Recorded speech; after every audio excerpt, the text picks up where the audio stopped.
Honorable Chief Ministers, Honorable Deputy Chief Minister, Honorable Ministers, respected members of the Parliament, respected political party leaders and the representatives. Good morning to everyone present here. Our Honorable Tamil Nadu Chief Minister has convened this meeting at a very crucial time when our rights and voices are under real threat. I'm happy that we have come together to counter the threat of delimitation being pushed by the Union government. As per the guidance of our Honorable Chief Minister, I would like to share the impacts of the proposed delimitation exercise, particularly on the states that have effectively implemented the family planning policies recommended by the Union government. I would like to highlight the 5 important areas in this presentation. The trend in the population growth. Number 2, the history of delimitation exercises.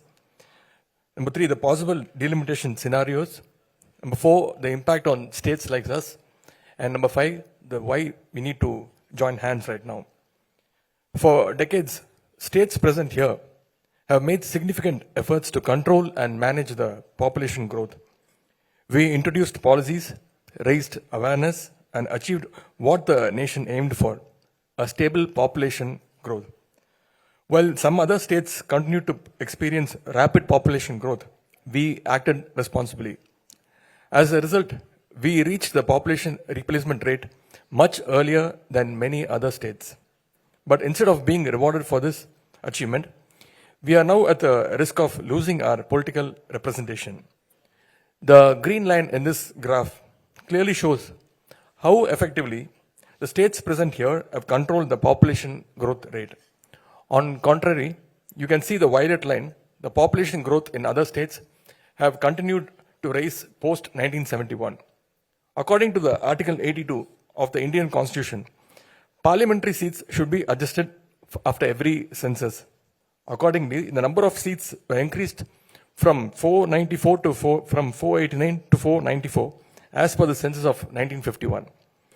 This was then increased to 522 seats after the 1961 census. The last delimitation was done in 1973 based on the 1971 census, fixing the number of seats at 543, which is right now. To encourage the states that successfully implemented the population control program, the Constitution was amended earlier to freeze the delimitation exercise. The 42nd Amendment, enacted in the 1976, allowed the delimitation exercise to remain frozen for the next 25 years, that is till 2000.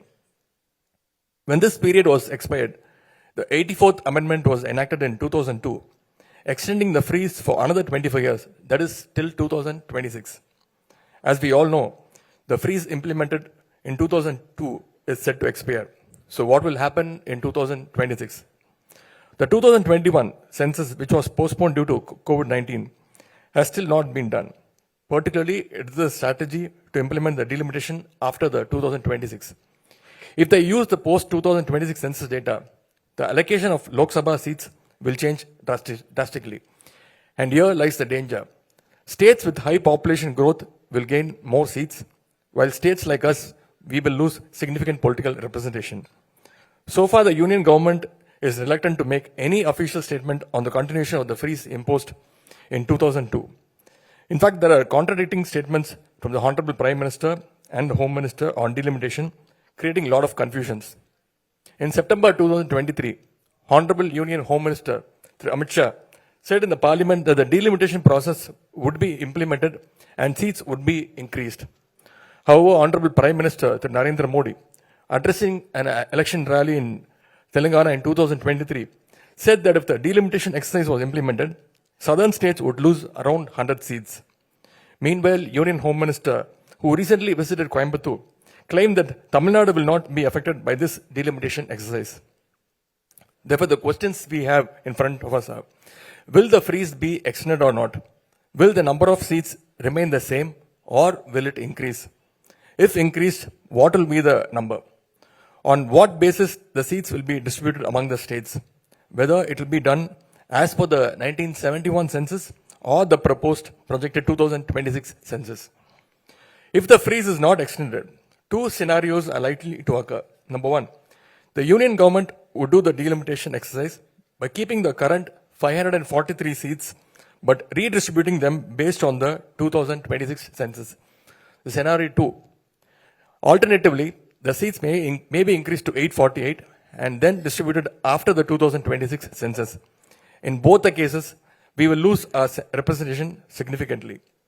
The scenario 1, for example, if the existing 543 seats is retained and redistributed based on the 2026 projected population, what will happen? I would like to explain this with some data here. Today, the states present here contributes 30% of MPs in the parliament, with a total of 163 seats out of 543 in the Lok Sabha. If the delimitation is implemented, our seats will drop to 133 from 163, reducing our representation from 30% to 24%. For example, Kerala will lose 8 seats, which is right now around 20, they will conclude at 12. 20 minus 12 is 8, which is nearly 40% of their existing seats. In contrast, the number of seats for certain states will increase significantly. In case the scenario 2 happens, if the number of seats is increased to 848, what will we get? We might get some additional seats, but our overall representation will still decline to 24.7% from 30% again. For example, consider the case of Tamil Nadu. If 848 seats are redistributed based on the 1971 census, we should get 61 seats. However, as the projected population of 2026, we will get only 49 seats. Tamil Nadu alone will lose around 12 seats. Kerala will lose around 11 seats. Andhra and Telangana together will lose around 11 seats. And as a team, 7 states present here will lose a total of 44 seats. So what are the possible threats here? The delimitation would unfairly increase the representation for some states while reducing our current representation, giving undue advantage to few states such as Uttar Pradesh, Rajasthan, Bihar and Madhya Pradesh. While the 7 states present here are set to gain 65 seats, the above mentioned 4 states will get additional 150 seats. National policies on agriculture, industries, jobs, regional development could be dictated by a few states, sidelining our needs. The formation of union government would be disproportionately influenced by a few states, significantly weakening the political voice of our states. Therefore, we call this as unfair and unjust move by the union government. This is not just a numbers game, it is a planned attack on non-BJP ruled states to reduce their representation. More seats for states with higher birth rates means our voice in the parliament weakens. If not rewarded, we should at least not be penalized. This move is a direct threat to federal structure. So we must act quickly and we must act together.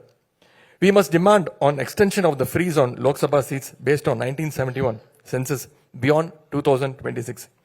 We must insist that the current proportionate representation of each state in the Lok Sabha be maintained, regardless of whether the number of seats is increased or not. This is not just about any one state. It is about the future of democracy in India. So let us all stand together. Let us raise our voices. Let us fight for a fair delimitation process that protects our representation and ensures justice for future generation. I thank you all again for participating in this significant meeting, and we are looking forward toward your valuable views and suggestions. Nandri, Vanakkam.